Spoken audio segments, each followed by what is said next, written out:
Quisiera en este momento que recibamos al pastor, amigo, hermano, fundador del Ministerio de las Catacumbas y un maestro de los más fuertes y poderosos que yo he conocido. Él se le conoce como el hermano Pedro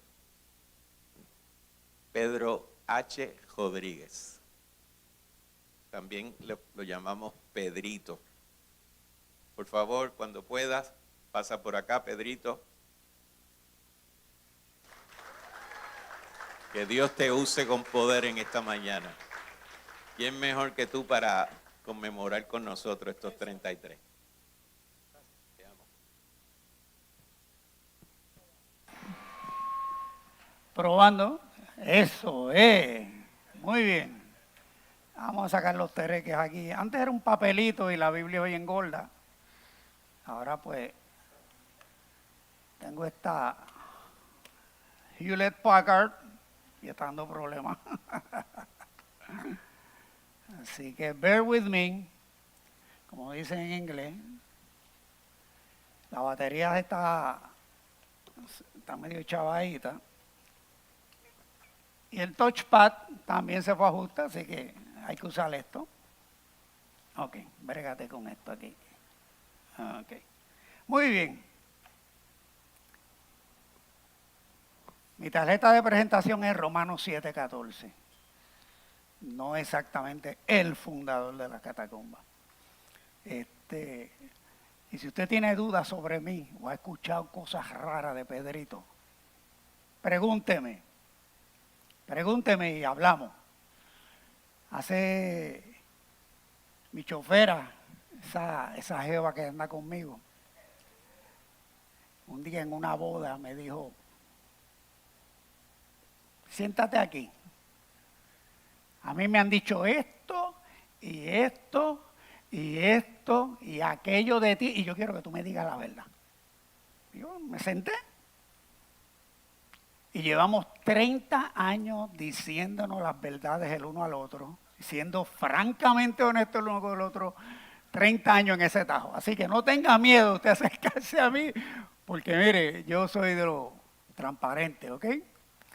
Y gracias a Dios, estoy aquí por la misericordia de Dios. Gracias, Quinco. Perdone que le diga Quinco. Para nosotros cuando empezamos, pues él era de los chamaquitos. De los chamaquitos que andaban con nosotros. Y era Quinco y se quedó Quinco para nosotros. Y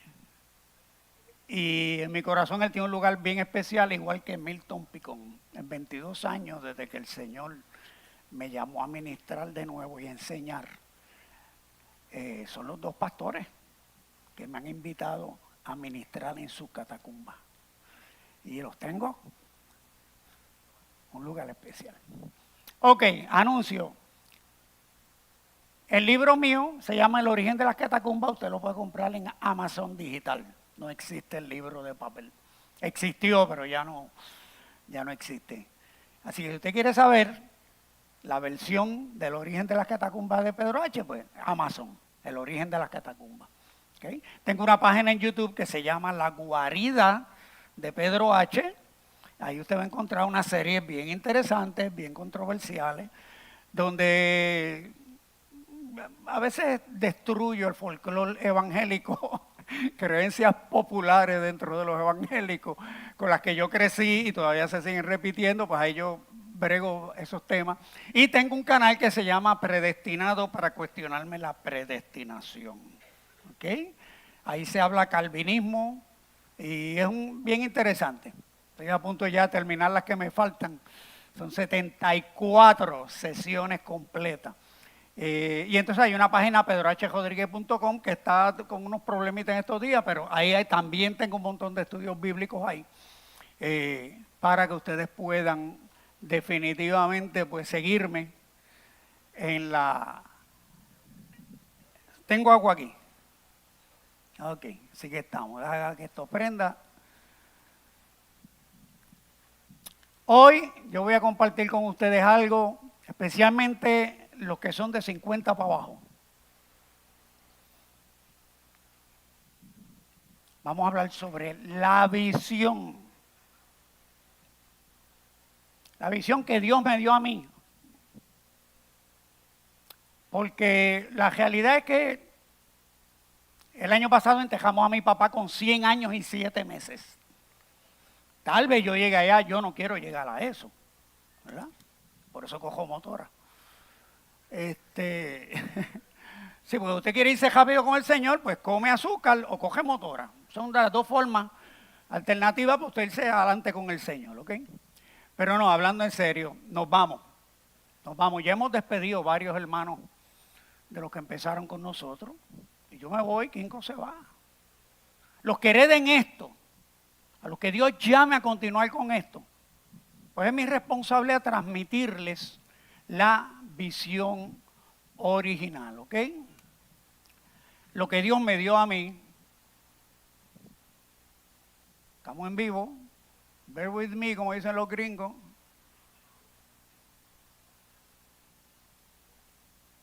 Vamos, abre.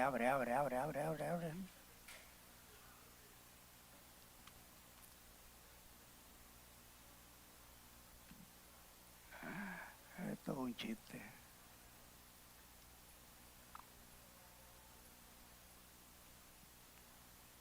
¿Dónde estás que no te veo?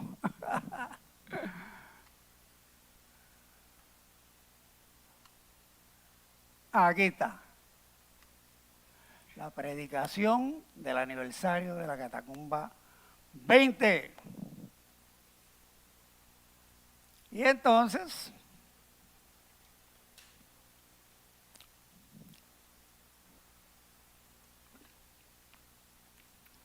¿cuántos hasta ahora Dios les tiene un llamado, sienten en su corazón que se van a quedar aquí? Si Cristo no viene, van a continuar. ¿Cuántos tienen eso en sus corazones ya? Ok. Porque algunos Dios los va a llamar y los va a llevar a otro lugar. Eso ha sido parte de la historia de las catacumbas.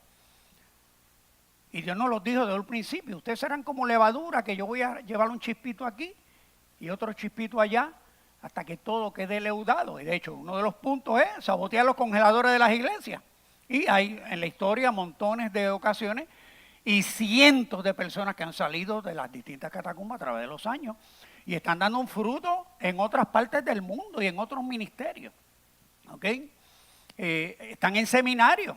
Hace 2 semanas hablaba yo con un muchacho que está haciendo un doctorado en la Universidad de Kansas en teología y él me llama para que yo le brindara una serie de datos históricos sobre mi persona y sobre lo que ocurrió en las catacumbas. ¿Okay? Así que vamos a empezar con esto. Yo tenía 17 años cuando Dios me dio la visión. ¿Qué es una visión? Vamos a definir eso. Es algo que se ve en el espíritu, distinto a un sueño. Tú estás despierto, porque Dios te puede hablar por un sueño, pero estás durmiendo. La visión no, la visión tú estás despierto. Es algo particular, es un video que Dios pone en tu mente, lo proyecta en tu mente, en la pantalla de tu mente, y tú empiezas a ver eso. Y en el caso mío, que yo venía del LSD, de las drogas, yo estuve fundido totalmente. O sea, el primer milagro que Dios hace en mi vida es sanar mi cerebro. Porque yo me metí LSD y quedé fundido. Y yo tenía una de las destrezas que tuve que aprender desde un principio, es que era un flashback de la droga, que experimenté muchos después de convertido, y que era una visión de Dios. Eso delicado. ¿Okay? Porque alguien puede por ahí decir, no, eso que tú dices que Dios te reveló, eso fue un flashback que tú tuviste de las drogas. Eso es parte de la tostadera tuya. Y por eso te pusiste a hacer esas cosas que le llamaron después las catacumbas. Pues no, tú estás despierto y yo sabía que era Dios que me estaba hablando, porque primero era un contexto, ocurría en un contexto particular. No estás en un trance, ni estás en una catarsis, no estás en lembrado cuando Dios te visita o te da una visión. Es algo que puede ser en el futuro o puede ser en el presente y se confunde con el don de palabra de ciencia. El don de la palabra de ciencia, tú recibes una información sobrenaturalmente. No te llegó de ningún medio, no te llegó por un texto en el teléfono. La palabra de ciencia, Dios te la muestra y te da una información sobre algo o alguien en el presente o en el futuro. ¿Okay? Pero la visión es una imagen, es un video que te llega. ¿Okay?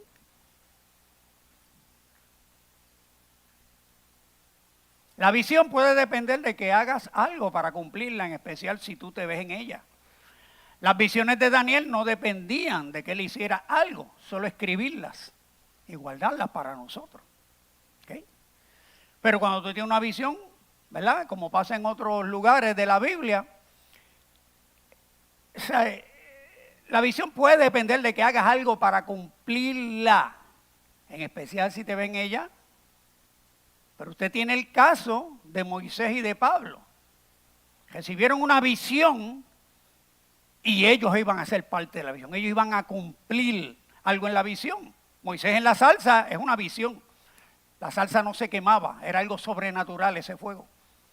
Pablo cae en el camino de Damasco y oye la voz y su vida cambió de ahí en adelante. ¿Okay? En Lucas 1:22, pero cuando salió no les podía hablar y comprendieron que había visto visión en el santuario. Él les hablaba por señas y permaneció mudo. ¿Entienden? Ese es Zacarías, el papá de Juan el Bautista. Tuvo una visión y la visión lo dejó virol, ¿ok? Lo inutilizó. ¿Okay? O sea que la visión cuando viene a tu vida te va a transformar. Tu vida se afecta tanto que se parte en dos, un antes y un después de la visión. ¿Ok? La visión es experiencia, es algo que me pasó a mí y por más que yo te lo cuente no te va a pasar a ti. Tienes que pedírsela a Dios para experimentar lo que yo experimento con ella. Por eso yo le decía a todos los líderes al principio que buscaran que le fuera revelado, no se conformaran con estar de acuerdo o con creer que fueron llamados a seguirla o a seguirme. Dios los llamó a levantar una catacumba desde la calle y lo hicieron, pero eso no garantizaba que tuvieran la visión. O sea, en mi corazón también guardo un lugar especial a todos esos chamacos de 16, de 17, de 20 años que se pararon en una esquina en sus pueblos y comenzaron una catacumba en cero. Y como digo en mi libro, la catacumba es el primer movimiento netamente puertorriqueño que no es producto de la división de una iglesia. ¿Ok? Ahora las iglesias crecen, pero es reciclando cristianos de una iglesia con otra. O pariendo muchos muchachitos, la iglesia creció. No, nosotros es de la calle. ¿Ok? Pues a esos líderes yo les decía, no creas esto porque yo te lo digo, tienes que meterte en oración y en ayuno para que tengas esta visión. ¿Cuántos lo hicieron? No me parece que todos lo hayan hecho, ¿verdad? Pero por eso vimos a través de los años cómo fueron apareciendo diferentes visiones, no solo de catacumbas, sino de otras visiones. Y por otras no quiero decir que sean buenas o malas, no me refiero a eso. Dios te puede mostrar y ir llamando gente para distintas cosas a través de los años. Pero hace poco yo me enteré de un ex hermano de nosotros catacumbero que pues, confesó que él tenía esa visión hace 50 y pico de años. Entonces uno confiando que no, este tiene la misma visión de nosotros, no, él venía con otra visión. Bueno, ok. Bajitas que le caen a la leche. ¿Ok? Dicho esto, pues voy a compartir cómo me fue mostrada la visión. Les dije que yo tenía 17 años. La primera parte de la visión, porque estos fueron 3 etapas. Estoy hablando de 1971. Muchos de ustedes no habían nacido. Y los de 50 para abajo ya saben, quiero que estén bien pendientes. Los viejos se pueden dormir ya. Ya no voy a hablar con ustedes. ¿Okay? La primera parte ocurre cuando estoy leyendo los Hechos por primera vez en febrero del 71. Le pregunté al Señor por qué no estaba sucediendo lo que estaba leyendo en los Hechos. Yo le pregunté al Señor. Y la vocecita, cuando usted lee mi libro va a oír de la vocecita, ¿no? La vocecita me dijo, porque no creen que pueda volver a ocurrir. Si tú lo crees, lo verás. Hoy sabemos que lo vimos. A mí que nadie me venga con cuentos ni con embelecos nuevos. No, espérate. Nosotros vimos los hechos de los apóstoles ocurrir. ¿Okay? La segunda parte viene mientras continúo leyendo el Nuevo Testamento. Eso es marzo y abril del 71. O sea, yo me convertí leyendo la Biblia. Empecé a leer la Biblia en enero 13, que la vocecita me dijo, lee la Biblia. Y yo empecé en Génesis 1:1 en enero 13. En febrero ya estoy por los hechos. Y sigo leyendo. ¿Okay? Ahí empiezan las visiones a llegar. La primera visión es que hay un grupo de hippies. En aquella época estaban los festivales de rock. Y eso era hippie a todo lo que era. Todo el mundo metiéndose ácido y marihuana. Y, tú sabes, José Noguera era joquero. Muchos no lo saben. José Noguera tenía un grupo que se llama Los Bandoleros, que era de rock.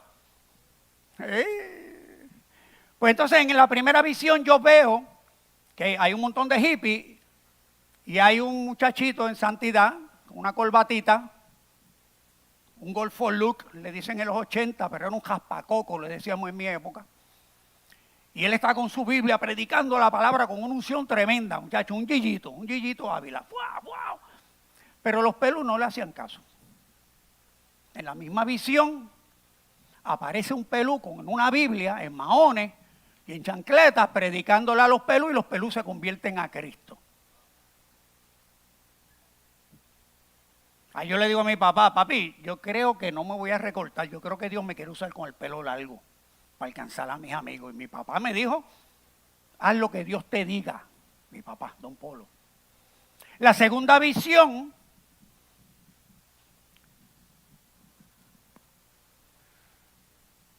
veo que en San Patricio Plaza, todavía existe, no era tan grande como ahora, era un mall pequeñito.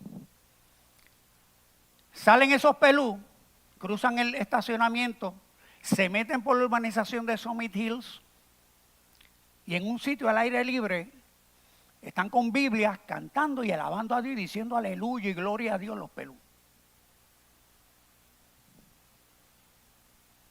¿Ven?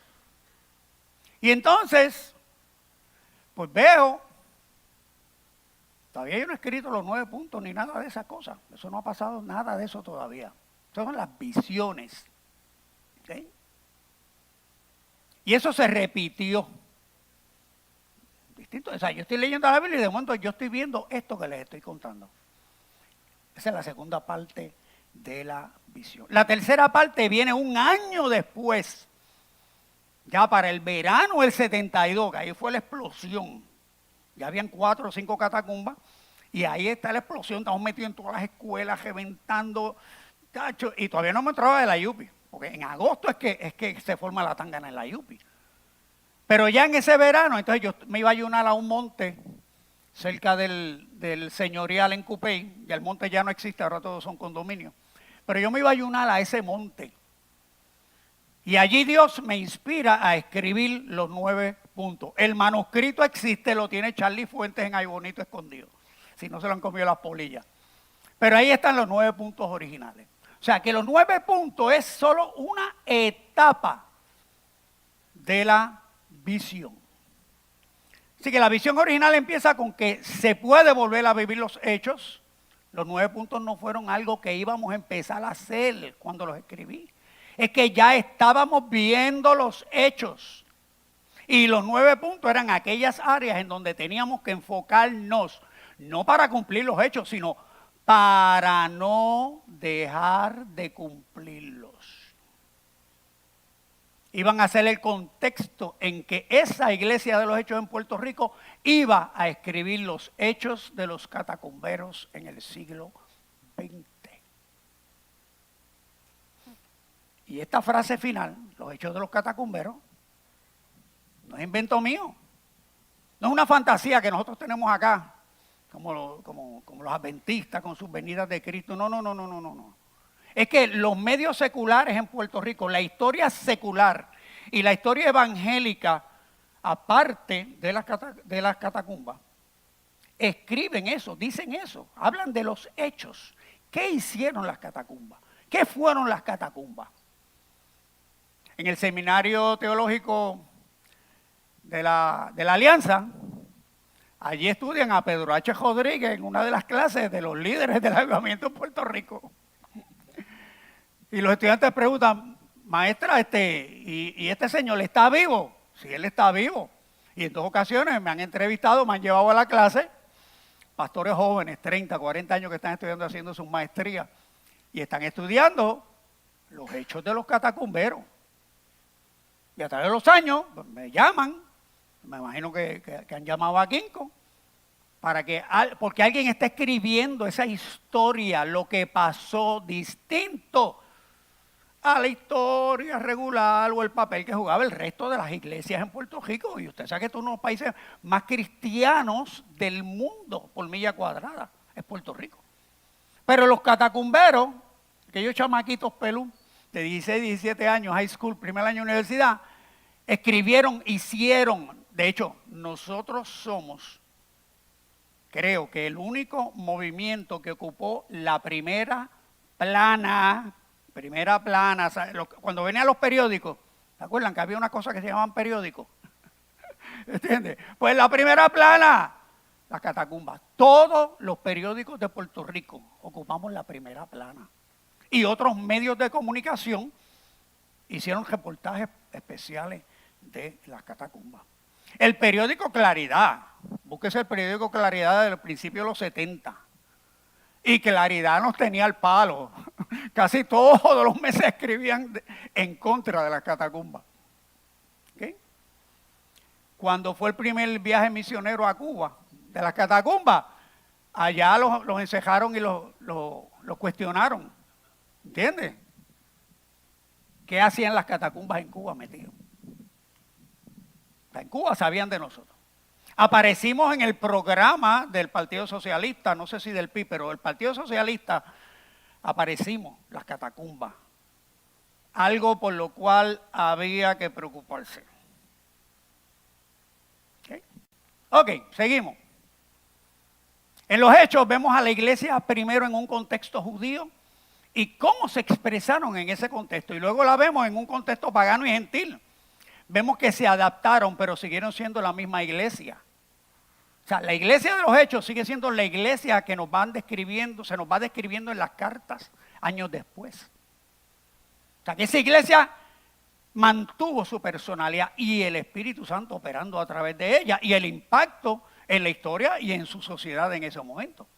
Los 9 puntos eran nuestra adaptación al Puerto Rico de los 70, pero viviendo los hechos.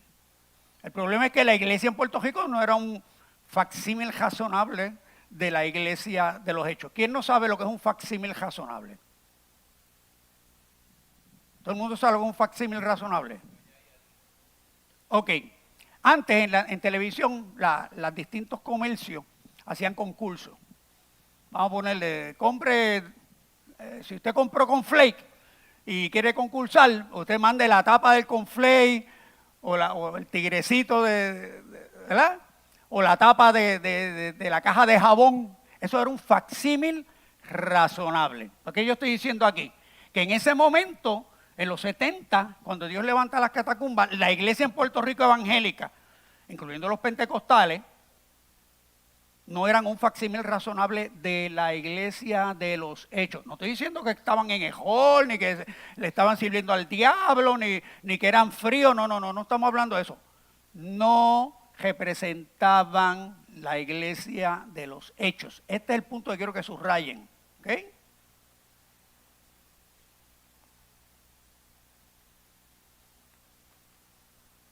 Y aunque el Espíritu Santo se manifestaba en los pentecostales y teníamos a los grandes evangelistas siendo usados por el poder de Dios, mis amigos hippies seguían muriendo de sobredosis y quedándose en viajes tostados, fundidos en sus casas en pijama, a pesar de que el poder de Dios se estaba manifestando en muchas de esas iglesias.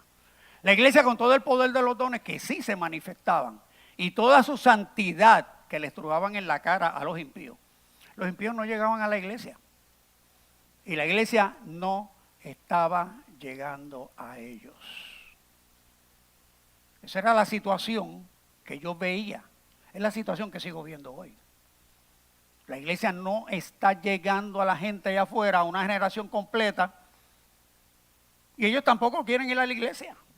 O sea, mi esposa y yo estamos compartiendo con los bikers que no les interesa ir a la iglesia, y peor, los que ya fueron a una iglesia y precisamente no quieren volver, porque algo pasó en su iglesia. Esa gente hay que alcanzarlo, hay que bregar con ellos. Es la realidad, no nos podemos obviar de eso.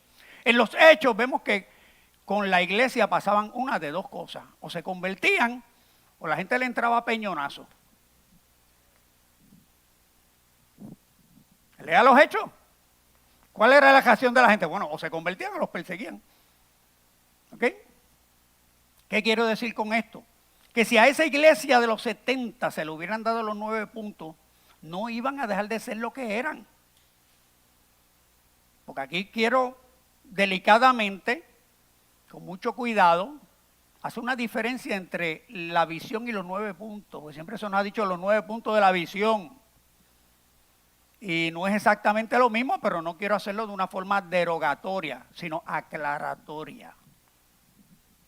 La iglesia bautista en donde yo crecí y me bauticé, si yo me hubiera quedado allí con esta visión, porque allí yo me bauticé, en abril de ese año 71 yo me bauticé, Jueves Santo, en la iglesia bautista de Las Lomas, donde mi papá fue uno de los fundadores, ¿ok?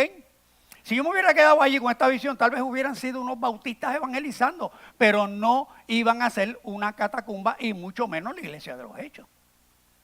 Les cuento más, cuando el Espíritu Santo se derramó en esa iglesia con todos los dones, no se volvieron en una iglesia de los hechos. Terminaron siendo portal del cielo, se dividieron de los bautistas y acabaron siendo un gran negocio administrado por la profeta que se hizo cargo y secuestró a la iglesia.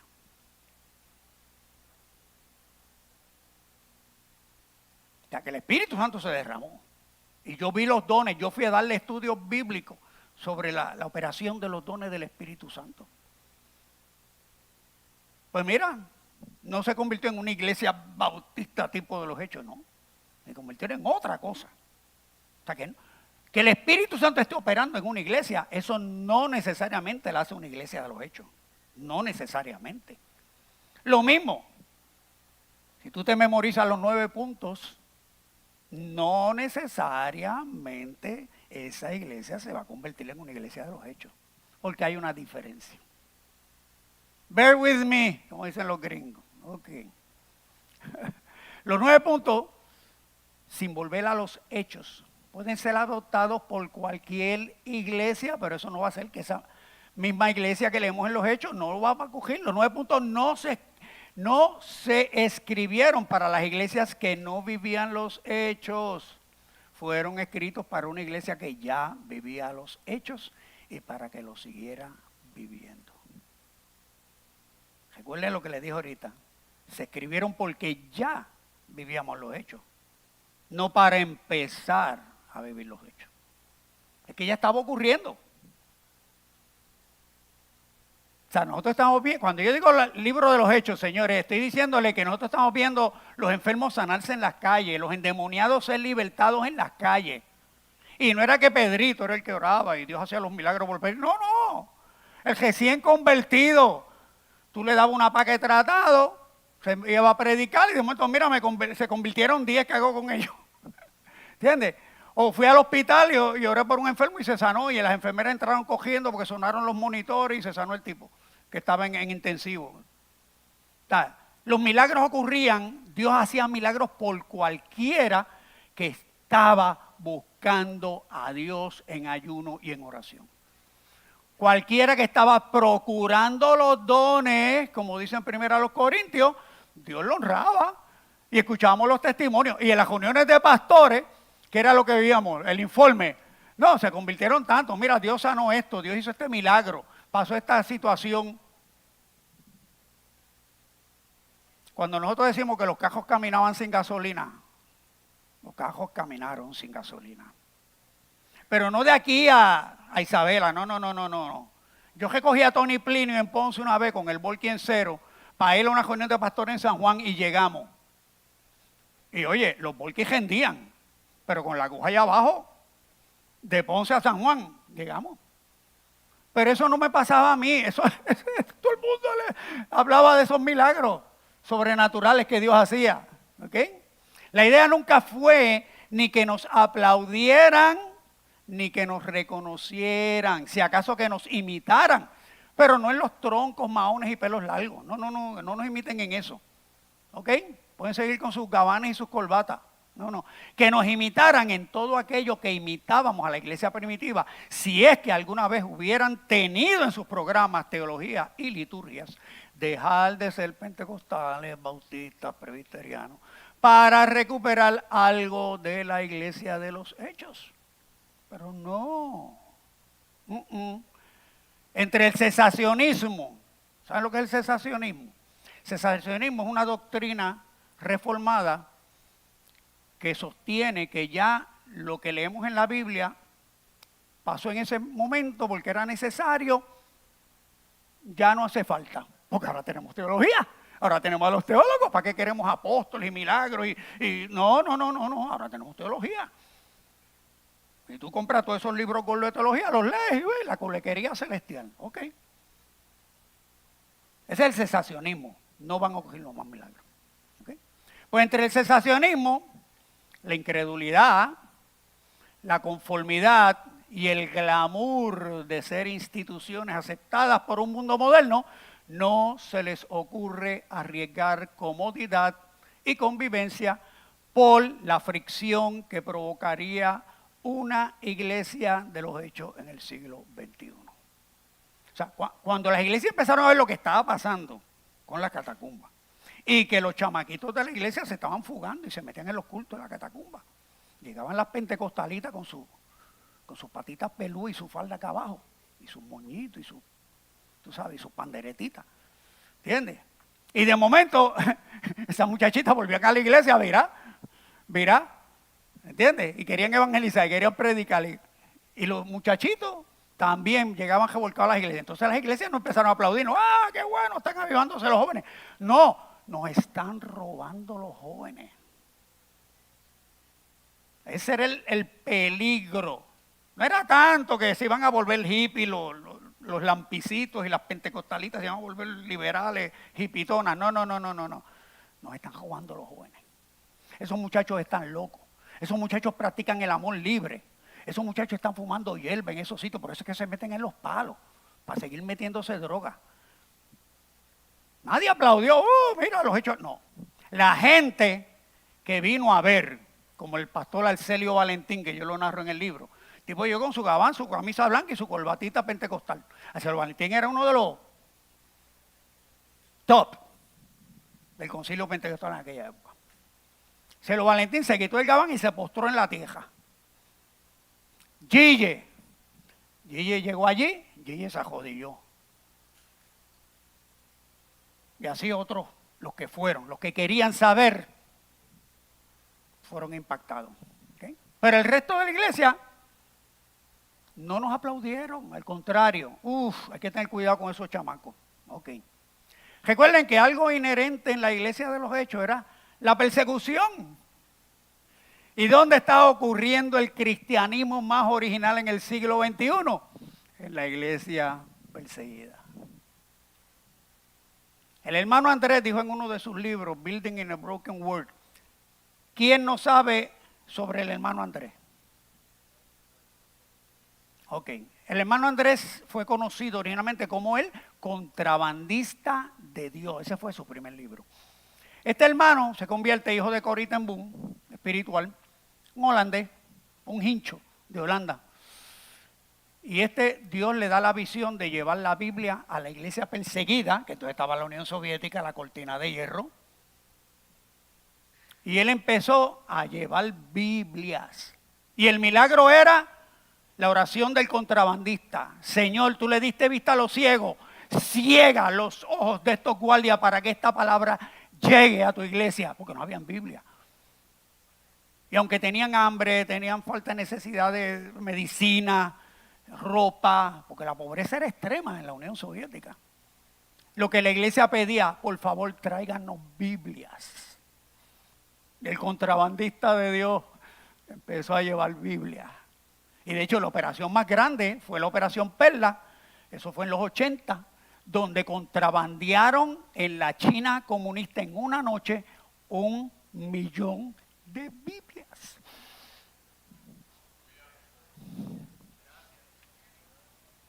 La ceguera de todo el sistema comunista chino, Dios le metió un scramble y no se dieron cuenta.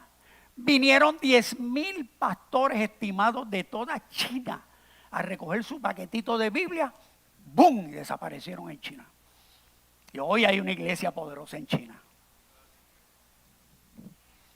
Pues, ¿qué dijo el hermano Andrés en ese libro? Él decía, permita a Dios y el comunismo venga a Norteamérica.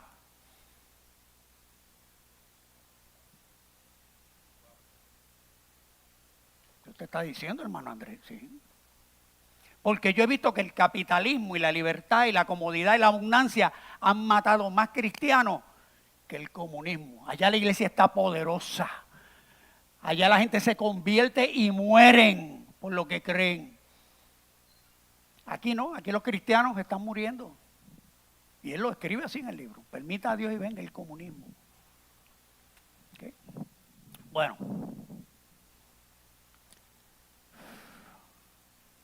Ustedes saben que estoy emocionado. ¿Se me nota?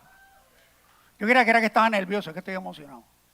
La visión original es que se puede volver a vivir los hechos y los 9 puntos, si los quieres vivir como los vivimos, tienes que verlo a la luz de los hechos. Tienes que meterte con Dios y pedirle que veas los hechos en tu corazón. Que tu espíritu sea impresionado con los hechos. Que tu mente, sentimientos y voluntad sean rehenes de la visión de que es posible vivir los hechos de los apóstoles. Estoy hablando con los de 50 para abajo. Pedirle que veas los hechos en tu corazón, que tu espíritu sea impresionado. ¿Okay?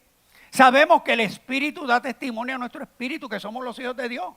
De la misma manera, cuando esta visión viene a tu vida, el Espíritu Santo da testimonio a tu vida que no puedes vivir otro cristianismo, si no es el cristianismo que leemos en los hechos. Claro, el precio que hay que pagar y con el cual cargamos los que fuimos testigos de haber vivido los hechos, es que nos frustramos cuando no lo vemos en la iglesia en donde perseveramos. Es vivir resignado cuando tenemos que perseverar y dar fruto en una iglesia del siglo XXI. Si tú te quedas aquí en los próximos 50 años, chilling, no problem, ya te gusta esto aquí, por eso estás aquí, te encanta este lugar aquí. Pero aquellos de ustedes que Dios los lleve o que tengan que partir de Estados Unidos y tratar de encajarle en otra iglesia, mire, las historias son las mismas. Trato y trato. ¿Entiendes? Mamá, no puedo con ella. Yo no sé, el Señor me ha dicho que me quiera aquí. Ok. Es parte de. Pero para que no creas que no hay remedio, tal vez a nivel de institución no haya remedio, o es desde donde menos podemos esperar remedio. Porque la pregunta que puede estar flotando ahora mismo en la cabeza de ustedes, pero ven acá, ¿estamos o no estamos en la visión? ¿Qué nos falta? ¿Qué nos quiere decir este viejo a nosotros? Hay remedio. La historia nos dice que los avivamientos ocurren fuera y a pesar de la institución. Pero sí creo que hay remedio a nivel individual y a nivel de los pequeños grupos. Cuando yo escucho que todavía hay células, yo, gracias Padre que hay células todavía. En 1987 hicimos una estadística en la Catacumba 1. Y el 52% de las personas que se habían convertido a través de la célula. A pesar de 12 ministerios evangelísticos que estaban ocurriendo en ese momento. Más, casi la mitad, se habían convertido a través de la célula. Si la institución donde tú estás, la organización donde tú perteneces, no le interesa vivir el libro de los Hechos, pero tú recibes esta visión, tú la pides y Dios te la da. Pues mira, sí, a nivel individual tú puedes empezar a vivir los Hechos, no tienes que esperar por nadie. Se puede, se puede. Hay 3 cosas básicas de los Hechos que hay que rescatar. Primero, la oración. En 28 capítulos que tiene Hechos, vemos a los apóstoles y la iglesia orando en 17 capítulos de los 28, ¿ok? Es curioso que no los vemos haciendo muchas de las cosas que los cristianos hacen como parte del programa de muchas iglesias. Claro, no es que no se hagan cosas que no están en la Biblia. Si se hacen y ocurren las cosas que sí están en la Biblia, yo no tengo ningún problema. ¿Ok? Pero el problema es que nos quieren vender que con lo que han sustituido lo que leemos en el Nuevo Testamento, que eso es un facsímil razonable del Evangelio y de la Iglesia, y no lo es. Y ese es el problema, que el mundo incrédulo está mirando una iglesia y déjalo ahí, que siga, cada uno en su trip. Nos ven como que nosotros estamos en nuestro viaje, pues ok. Y probablemente el inconverso allá afuera no ve una diferencia entre una iglesia bautista y un testigo de Jehová. Esto es lo mismo. ¿Por qué? Porque cuando no hay un impacto en la comunidad, porque la iglesia lo ha hecho, como les dije, afectaban, donde llegaban, algo pasaba. Cuando la iglesia está afectando a la comunidad, la gente, no, esa iglesia, ¿alguien tiene problemas? No, mira, yo sé dónde te pueden ayudar. Allí en Guaynabo, en los 80, me decían los vecinos, los dueños de los negocios alrededor de la catacumba de Guaynabo, me decían, mira, por ahí vino un muchacho preguntando dónde está la iglesia que ayuda a los tecatos. ¡Qué fama! ¡Qué fama! Y todavía no había empezado ni Tierra Prometida ni la Perla de Gran Precio, eso vino después. Llegando allí. ¿Cuál es la fama que tenemos que tener? ¿Okay? Lo segundo, bueno, voy a decir algo más de la oración. Capítulo 3 de los Hechos, usted lee lo del milagro, el paralítico. ¿Lo leyeron, verdad? Fantástico, ¡guay! Todo el revolú que se formó por el paralítico. Pero lo que todo el mundo pasa por alto es que ellos iban a la hora tercera o la novena de la oración. Eso es lo que usted tiene que subrayar aquí. Segundo, el Espíritu Santo. El Espíritu Santo es mencionado 42 veces en 19 capítulos de los 28 que hay en Hechos. Espíritu Santo. Y cuando digo Espíritu Santo, ya usted sabe a lo que me refiero.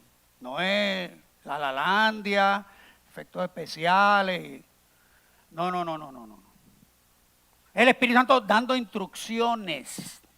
Es el Espíritu Santo interviniendo milagrosamente para proteger o permitiendo situaciones de crisis terribles para glorificarse. Es el Espíritu Santo derramándose en los creyentes. Llegan a Efesios. ¿Ustedes recibieron el Espíritu Santo? Mira qué pregunta. ¿Ustedes recibieron el Espíritu Santo? Ni sabemos si hay Espíritu Santo. ¿Qué es eso? ¿Qué es eso? Pero esa era la pregunta. Pues eso era un requisito. O sea, esto de que si se recibe el bautismo en el Espíritu, en la conversión, o se recibe en una experiencia después, eso no era un issue en la iglesia primitiva. Es que tenías que tener el Espíritu Santo. Si no lo recibiste cuando te convertiste, pues tienes que recibirlo ahora. Tienes que buscarlo. Y por eso más adelante nos dicen, sed lleno del Espíritu, procurar los mejores dones, bla, bla, bla. Es parte de. Entonces hay 2 sentencias bien serias. Los que son dirigidos por el Espíritu de Dios, esos son los hijos de Dios. Y el Espíritu da testimonio a nuestro espíritu. ¿Qué usted hace con eso? Juan Wesley viene en un barco a predicar a las 13 colonias. Juan Wesley, si han leído la historia de Juan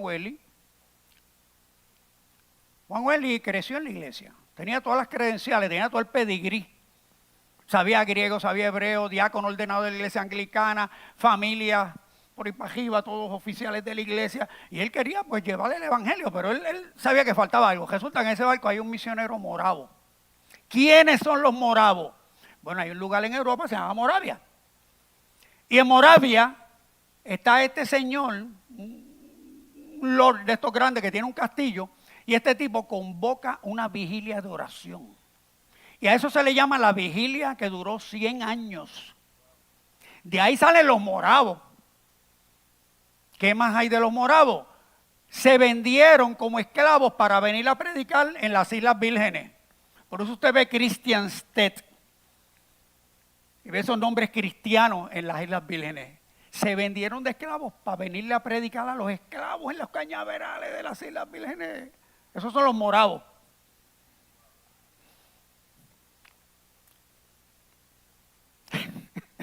¿Quién quiere un llamado misionero así? ¿A quién se le ocurre un llamado misionero así? Pues entonces viene este tipo y está con Juan Wesley. Ajá, vas a predicar, chicha. Y el tipo le dice, el Espíritu, da testimonio a tu Espíritu de que tú eres un hijo de Dios. Y Juan Wesley se quedó. Y él empezó a buscar eso. Y describe él en su biografía. En la calle tal, el día tal, a la hora tal, ¡boom! Y explotó uno de los avivamientos más grandes en la historia de Occidente. Salvó a Inglaterra de la guerra civil. Y las 13 colonias fueron afectadas por los wesleyanos, los metodistas. Pregúntele a cualquier wesleyano esta historia que yo le estoy contando y probablemente no la sabe. Seguimos. Tercero, el nombre.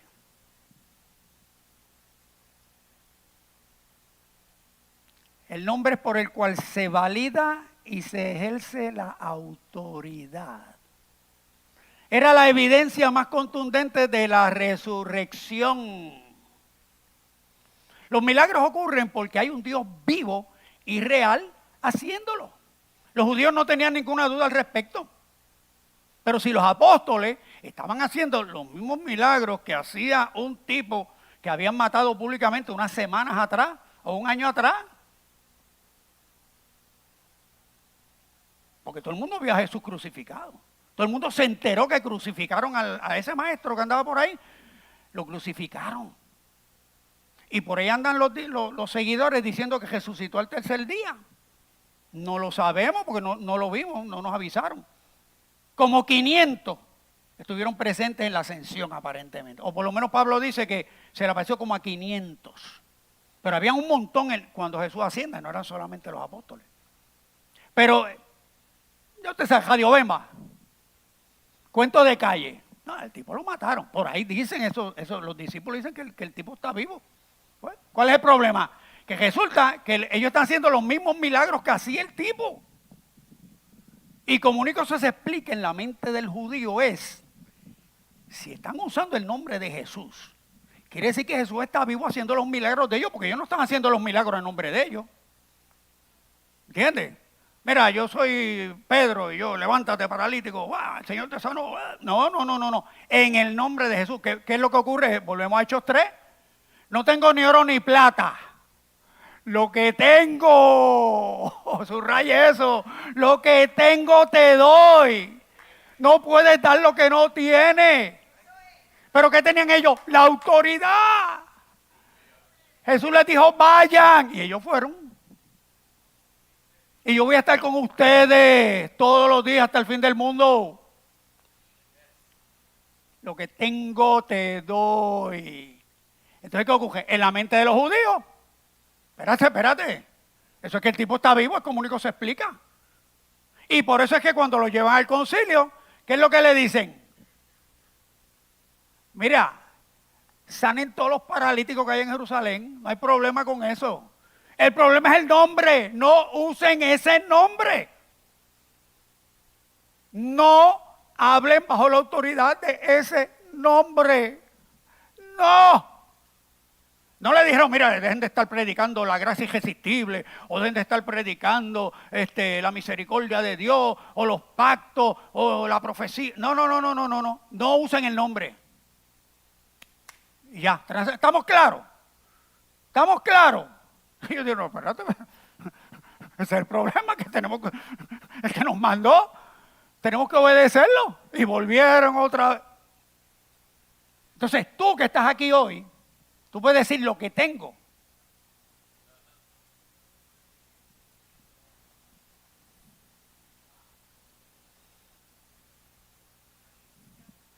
Un muerto no tiene autoridad porque precisamente está muerto. Ese era todo el issue. Si estos tipos están haciendo milagros en el nombre de Jesús, es porque Jesús resucitó. O sea, en la mentalidad judía no, la ecuación es esa. Y por eso los fariseos dicen, no pueden usar ese nombre. Porque ellos estaban predicando una persona. Las buenas noticias no eran buenas noticias, era la información sobre una persona que resucitó de entre los muertos. Esa es la esencia de ese nombre. ¿Ok? Por eso el concilio no les prohibió, bla, bla, bla. Ok. El problema no es que estuvieran predicando la gracia o que Dios vino a salvar o cómo Dios vino a salvar. No les dijeron no prediquen predestinación o no prediquen universalismo o salvo siempre salvo. No. Si es lo que hubieran estado predicando. Estaban predicando sobre una persona porque nuestra verdad, las buenas noticias nuestras no son ideas ni conceptos ni preceptos. Nuestra verdad es una persona y por eso la prohibición. No es que estaban siguiendo a un rabí, porque habían varios rabinos con montones de seguidores. No es que estaban siguiendo a los 12. El problema era que estaban siguiendo a Jesús y el problema es que la gente están siguiendo a Jesús precisamente porque se estaban convenciendo de que había resucitado. Cornelio no recibió una creencia.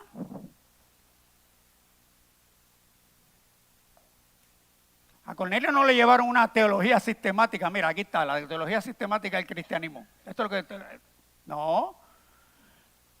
Cuando Pedro empieza a mencionar a aquel que Dios levantó y que estuvo haciendo prodigios y milagros porque Dios estaba con él, ahí descendió el Espíritu Santo en el corazón de Cornelio y todos los que estaban allí. Y empezaron a hablar en lengua y se formó la tangana. ¿Por qué? ¿Qué era lo que le faltaba? La persona. Pablo se encuentra con una persona.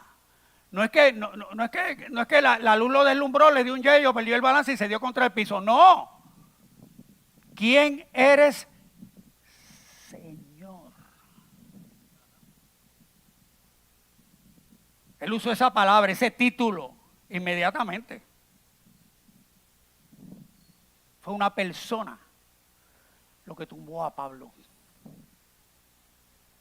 Para no alargar más esto, devolverla a los hechos. Recupera tu hora de la oración. Recupera que el Espíritu Santo dé testimonio a tu vida y que dirija tu vida. En cuanto al nombre, no es que sepas toda la teología sobre la autoridad de Jesús. No es que te hayas leído todos los libros sobre guerra espiritual y te sepas todos los fufús cristianos para echar fuera demonios. Es que puedas decir, como dijo Pablo en 1 Corintios 15:8, y al último de todo, como un abortivo, se me apareció a mí. O sea, yo estoy aquí 54 años después, porque él se me apareció a mí. Y traté de dejarlo, peleé con él. No quiero saber de ti. Espíritu Santo, vete de mi vida. A ese nivel. No me cayó un rayo y me pulverizó, que era lo que me mereció. Era un fuetazo por el fundillo para entrarme en jazo. No, está bien. Está bien. Brega, te voy a estar esperando aquí. Y me siguió. Donde quiera que yo me metía, ahí estaba esa gracia persiguiéndome. Y aquí estoy, compartiendo con ustedes, torturándolos aquí un poquito. Los mártires no fueron a la hoguera porque tenían la doctrina correcta o la teología correcta. Muchos de ellos ni tenían Biblia. Es que conocían a la persona correcta. Sabían que lo iban a ver, pero no porque lo iban a ver por primera vez, que ya lo habían visto.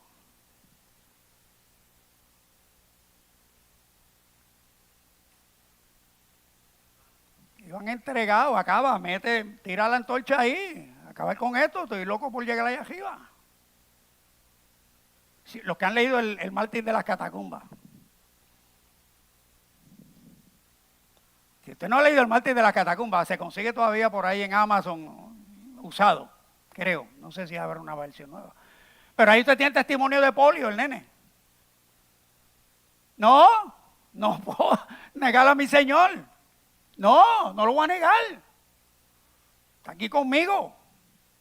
Está en mi corazón, me cambió todo lo que tengo. O sea que, bueno.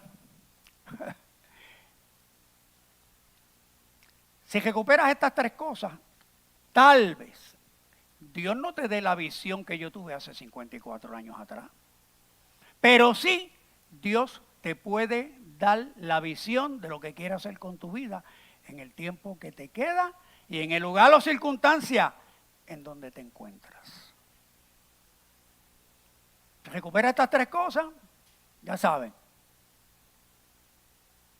A lo mejor no es que te vas a quedar aquí, pero donde quiera que Dios te lleve a hacer lo que Dios tiene para ti, reservado exclusivamente para ti, con los dones y los talentos que Él te ha dado, lo vas a entender, te vas a apasionar, te vas a entregar, ¿entiendes? Y se lo podrás contar a otros después. O venir aquí un día, no, mira, ¿se acuerda cuando yo me fui aquí? Mira lo que el Señor hizo conmigo por allá. Ok. Solo recuerda que la visión muchas veces viene en respuesta a una pregunta o a una oración. Mi pregunta fue, ¿por qué no estaba sucediendo lo que estaba leyendo en los Hechos?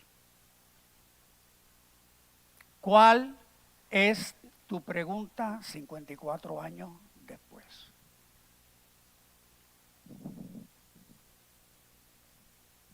Yo le hice esa pregunta al Señor.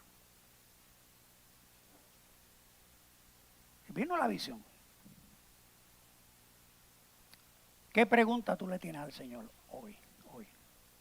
Porque de ahí es que va a depender la visión. Porque si tú eres sincero con Dios, Señor, ¿qué tú quieres conmigo?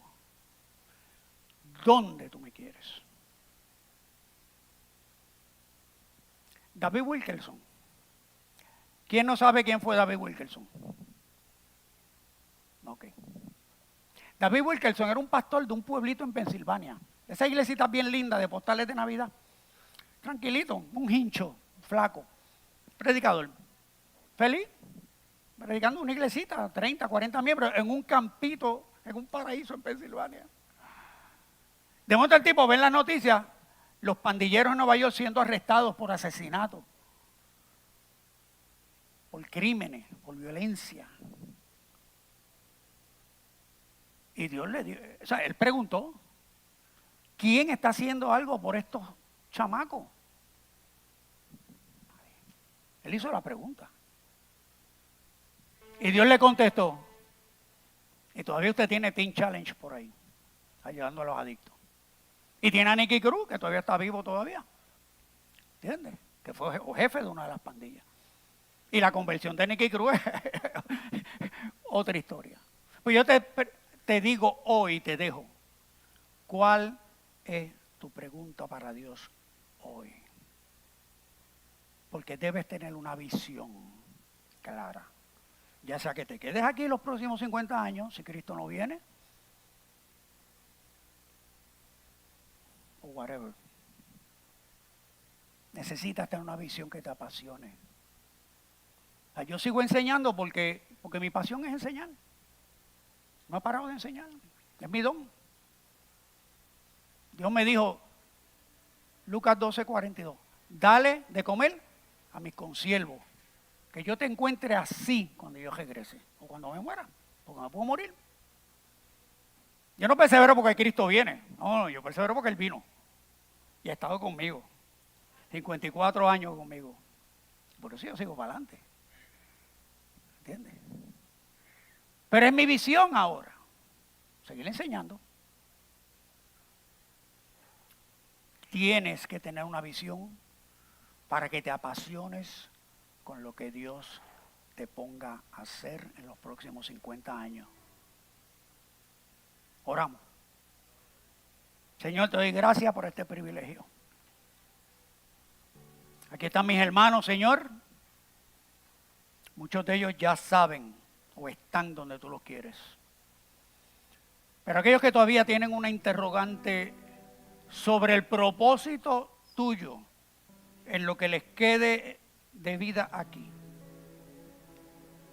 Yo te pido que tú, por el poder de tu Espíritu Santo, tú impactes sus corazones. Que te hagan la pregunta y tú les contestes, Dios, con una visión que sea el fuego, el burning flame que decía Juan Wesley. Para que en lo que hagan y donde estén, Señor, ellos puedan dar el máximo, ya sea por este ministerio o por la iglesia donde tú los lleves, Señor. Te damos gracias, Padre. La bola está en la cancha del que no te ha hecho la pregunta. Y si en este instante alguien ya te hizo la pregunta, la bola está en la cancha del Espíritu Santo, para que les hable y les ministre, Señor. Te damos gracias por este privilegio. Gracias por estar con nosotros todos los días, Padre. En el nombre de Jesús. Amén.